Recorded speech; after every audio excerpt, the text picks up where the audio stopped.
Hello guys, दृष्टि IAS के in news programme में आपका स्वागत है और मैं हूं हिमांशु। आज का हमारा जो टॉपिक रहेगा वो इन इमेजेस को शायद देख करके आप समझ पा रहे होंगे।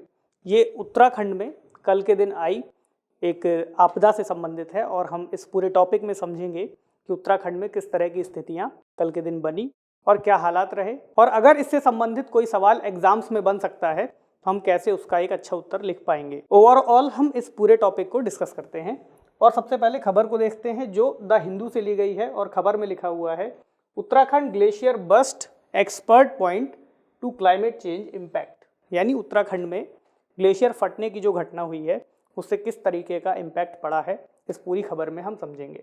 लेकिन अगर आप इस खबर को गौर से समझें तो आपको यहीं पर हमारे यूपीएससी के पेपर से संबंधित कुछ डायमेंशंस समझ में आ जाएंगे, जैसे कि पहला जलवायु परिवर्तन पर होने वाले प्रभाव, या हम कह सकते हैं जलवायु परिवर्तन के प्रभाव। दूसरा आपदा प्रबंधन,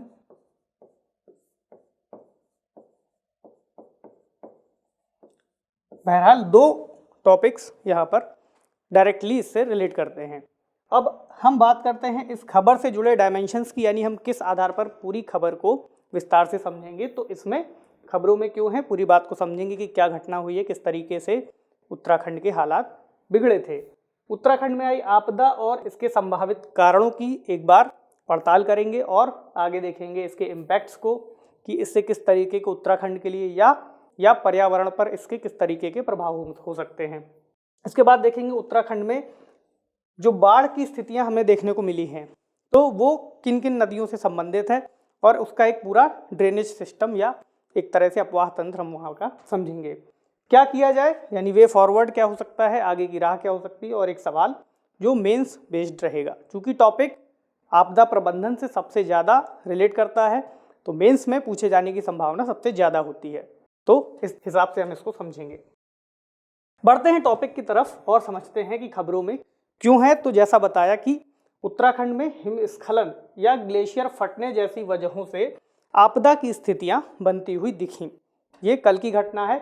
यहाँ पर दो शब्दों का प्रयोग किया गया है, हिमस्खलन और ग्लेशियर फटने का। इसका मतलब यहाँ पर ये हुआ कि संभावना है या हिमस्खलन इसका कारण हो सकता है या ग्लेशियर फटने जैसी संभावना यहाँ पर बताई गई है।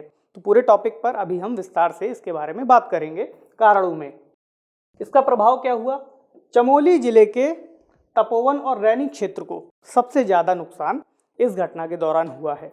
नुकसान में कई बांधों को नुकसान हुआ है, कई पनबिजली परियोजनाओं को नुकसान हुआ है, वहाँ के पूरे इकोसिस्टम का नुकसान हुआ है और ये पूरा इम्पैक्ट है। इसके अलावा धौलीगंगा और अलकनंदा नदी में बाढ़ की स्थितियाँ भी बनी हैं, काफ़ी बड़ी मात्रा में पानी का प्रवाह उन नदियों से हुआ है। इसके अलावा ऋषिगंगा नदी और उसकी अन्य पनबिजली परियोजनाओं को नुकसान हुआ है, जैसा हमने अभी बात की। तो अगर हम इसे मैप पर समझना चाहें तो ये एरिया चमोली जिले का हम मैप पर देख सकते हैं। इस एरिया की हम यहाँ पर बात कर रहे हैं। पूरे घटनाक्रम को हम विस्तार से समझें तो ये जो ग्लेशियर की जिसकी हमने बात की वो ग्लेशियर नंदा देवी ग्लेशियर कहलाता है। इससे इस ग्लेशियर में जो बस्ट की घटना या विस्फोट कहें या हिमस्खलन कहें, अभी हम आगे समझेंगे कि इसके बारे में विशेषज्ञ क्या कहते हैं। तो इस फ्लड से यानी इस फ्लो से यहाँ पर इस नदी के जल में जल स्तर में वृद्धि हुई मलबे के कारण, धंसने से मलबे के, और पानी के प्रवाह में यहाँ पर बढ़त देखी गई। आगे चल के यहाँ पर जो बांध बने हुए थे पनबिजली परियोजनाओं के लिए, उन पर इसका प्रभाव हुआ। उस परियोजना के अंतर्गत कार्य करने वाले श्रमिकों को इससे सबसे ज़्यादा नुकसान हुआ, जो वहाँ पर आंकड़ों के रूप में दर्ज किए गए हैं, और लगभग 150 से 200 के बीच में श्रमिकों की संख्या बताई जा रही है, जिसमें काफ़ी सारे श्रमिकों को जान माल का भी नुकसान हुआ है। तो इसमें जो 3 क्षेत्र सबसे ज़्यादा प्रभावित हुए हैं वे हैं जोशीमठ,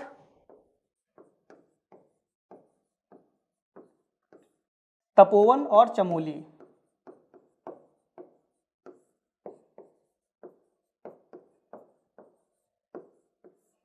ठीक है, अब आगे बढ़ते हैं, समझते हैं आगे क्या हुआ। पूरे घटनाक्रम को अगर हम एक पूरे सीक्वेंस में समझें तो सबसे पहले ग्लेशियर फटने की घटना हुई रैनी विलेज के पास चमोली डिस्ट्रिक्ट के। चमोली डिस्ट्रिक्ट में यह जो हिमालय का क्षेत्र है यह गढ़वाल हिमालय से संबंधित है। यहाँ पर हाइड्रो पावर प्लांट्स हैं एनटीपीसी का Tapovan hydro power plant, Tapovan, और दूसरा है यहाँ पर ऋषिगंगा हाइड्रो पावर प्लांट। इनके बारे में भी हम चर्चा करेंगे आगे। तो ये पहला था कि जैसे ही हिमालय के इस ग्लेशियर में विस्फोट हुआ तो काफ़ी बड़ी मात्रा में विस्फोट के साथ जो बर्फ़ वहाँ पर जमा थी इस ग्लेशियर के शीर्ष पे, वो अपने साथ मिट्टी, सेडिमेंट्स बहुत सारे, और यानी कि हम उन्हें तलछट कह सकते हैं, उनको अपने साथ में लेकर के इस नदी में प्रभावित हो गई, जिससे नदी का जल स्तर अचानक बढ़ गया। तो नदी के जब जल स्तर में वृद्धि हो गई तो हमने देखा कि ये पूरा जल का प्रवाह है अचानक से हमें यहाँ पर सेकेंड पॉइंट पे देखने को मिला, धौलीगंगा नदी के ऊपर इसका जो यहाँ पर तपोवन विष्णुगढ़ यहाँ पर जो पावर प्लांट है एनटीपीसी का, उस पर सबसे ज़्यादा इसका इम्पैक्ट हुआ। ये था पहला मार्ग। दूसरा मार्ग, तीसरा मार्ग अगर हम बात करें तो नदी अलकनंदा, उसके प्रवाह में चूंकि जो धौलगंगा नदी है वो जाकर के अलकनंदा नदी में मिलती है, तो जाहिर सी बात है जब एक नदी का प्रवाह दूसरी नदी में मिलेगा तो इसकी धारा के प्रवाह से दूसरे नदी की धारा भी बढ़ जाएगी, तो उसका प्रभाव यहाँ पर देखने को मिला ऋषिगंगा नदी के माध्यम से अलकनंदा नदी में। इसके बाद हम देखते हैं चौथे नंबर पर, स्ट्रीम जब बढ़ा तो ये धारा हम कह सकते हैं कि श्रीनगर की ओर बढ़ रही है, अब पहुँच चुकी थी यहाँ पर, और उसके बाद देवप्रयाग का यहाँ पर जिक्र हुआ है, और उसके बाद ऋषिकेश और हरिद्वार, यानी ये पूरा एक क्षेत्र है जो इससे पूरी तरीके से प्रभावित हुआ है। अब हम आगे समझते हैं कि जो इम्पैक्ट यहाँ पर हुए हैं उसके संभावित कारण क्या हो सकते हैं। तो वैज्ञानिकों के बीच में या फिर जो भी इसका अध्ययन कर रहे हैं उन्होंने इस घटना को काफ़ी ज़्यादा अप्रत्याशित बताया है। कैसे? इसमें उन्होंने जिन कारणों की बात की है तो सबसे पहला कारण यहाँ पर हिमनद झील की चर्चा सबसे ज़्यादा विशेषज्ञों के बीच में देखने को मिल रही है। इसमें उन्होंने एक शब्द का जिक्र किया है GLOF, यानी ग्लेशियल लेक आउटबर्स्ट फ्लड। इस शब्दावली के साथ उन्होंने इसे कारण बताया है, यानी कि ग्लेशियर में मौजूद झील की बर्फ के फटने से ये बाढ़ की स्थितियां बनी, ऐसा वैज्ञानिकों का मानना है। तो अगर हम बात करें ग्लेशियल लेक की, तो ग्लेशियल लेक आप यहाँ पर समझ लीजिए कि अगर ये ग्लेशियर है, इसके शीर्ष में एक झील की संरचना है जो आसपास कुछ सेडिमेंट से ढकी हुई है, सेडिमेंट्स के साथ वो बनी हुई है। अब अगर मौसम गर्म होता है तो बर्फ़ पिघलेगी, और बर्फ़ के पिघलने से अचानक से दबाव बनने के साथ जब ये फ्लड यानी जब ये प्रवाह एक साथ नीचे को गिरेगा तो अपने साथ काफ़ी सारा मलबा और वो सारे सेडिमेंट्स को लेकर के नदी में गिरेगा। तो ये एक संभावना है। अब चूंकि हम सब जानते हैं कि ग्लेशियर्स के ऊपर अक्सर सरकार या ऐसी संस्थाएं जो इन पर निगरानी रखती हैं वो देखती रहती हैं कि कहीं किसी ग्लेशियर में बर्फ़ का पिघलना या ऐसी कोई घटनाओं की स्थिति तो नहीं बन रही।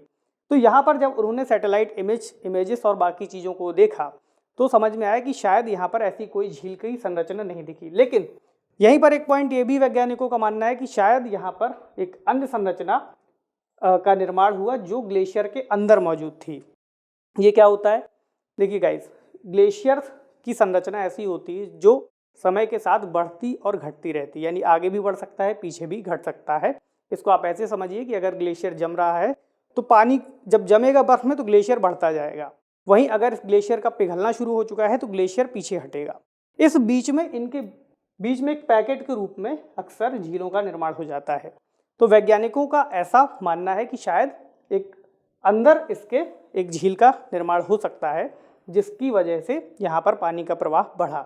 ये पहला पॉइंट है जिसको कारण के रूप में यहाँ पर देखा जा रहा है। तो दूसरा हो गया, अगर हम दूसरे की बात करें तो दूसरा है हिमस्खलन यानी एवालांचेस। हालांकि इस कारण पर वैज्ञानिकों का मानना है कि अक्सर एवालांचेस आते रहते हैं, हिमस्खलन की घटनाएं अक्सर होती रहती हैं, यानी कि ये रीज़न इतना बड़ा उन्हें नहीं लगा कि इतनी बड़ी मात्रा में बर्फ़ अगर नदी में गिरेगी भी तो अचानक से उसका फ्लो इतना बढ़ सके। लेकिन एक संभावित कारण के रूप में अभी इस पर भी शोध किया जाना है। हालांकि अभी की खबर है कि वैज्ञानिकों की एक टीम इस दिशा में कार्य शुरू कर चुकी है। तीसरा, जैसा कि सबने कहा कि ये क्लाइमेट इम्पैक्ट यानी क्लाइमेट चेंज का इम्पैक्ट तो है ही, जलवायु परिवर्तन हो रहा है।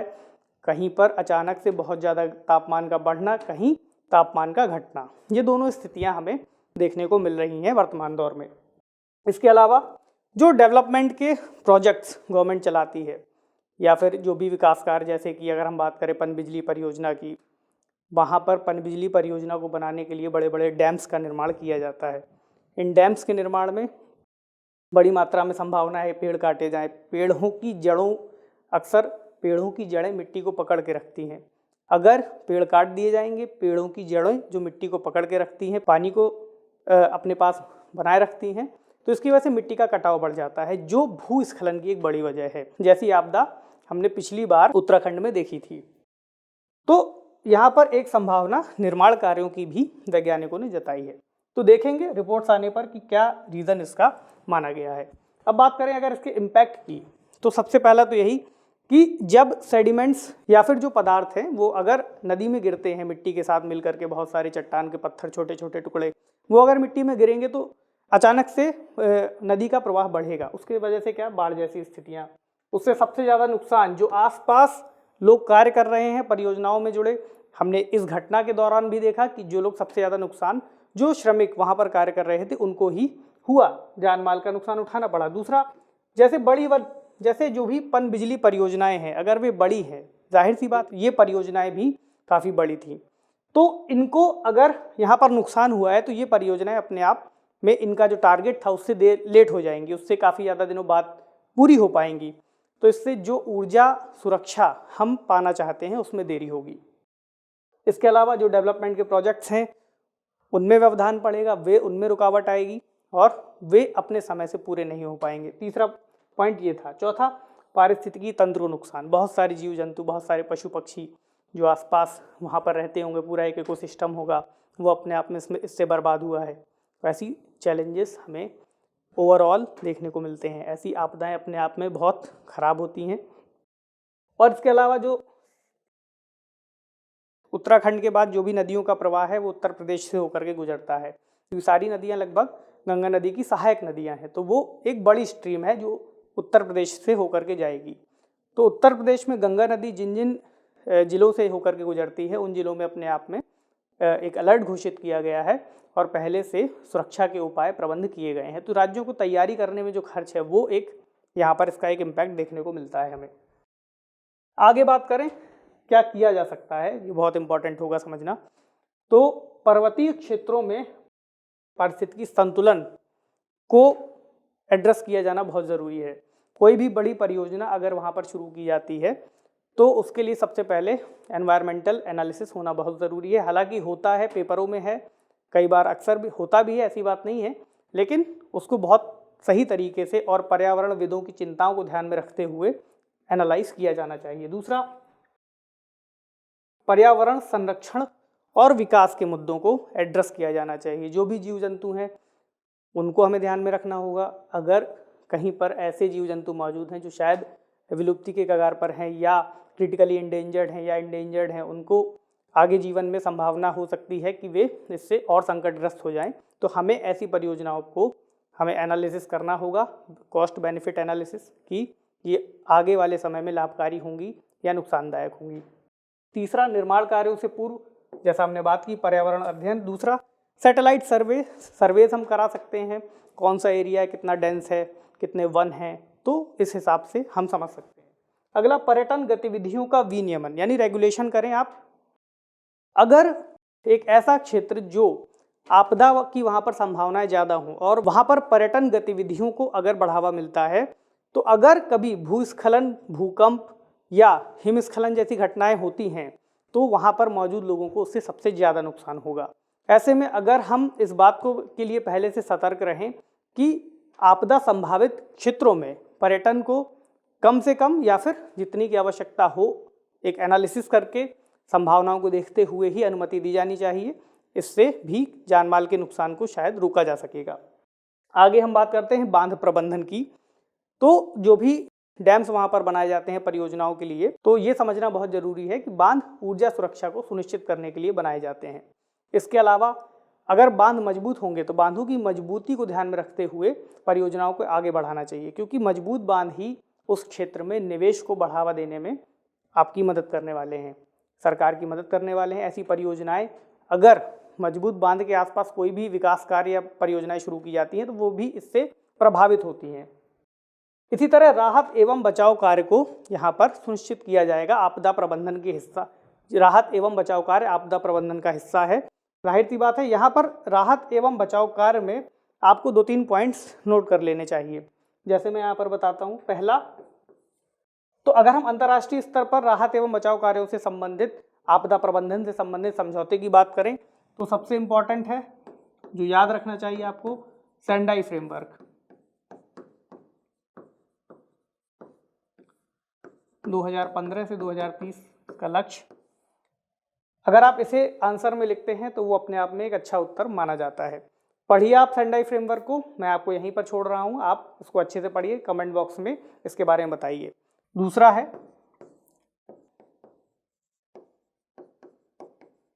Disaster management act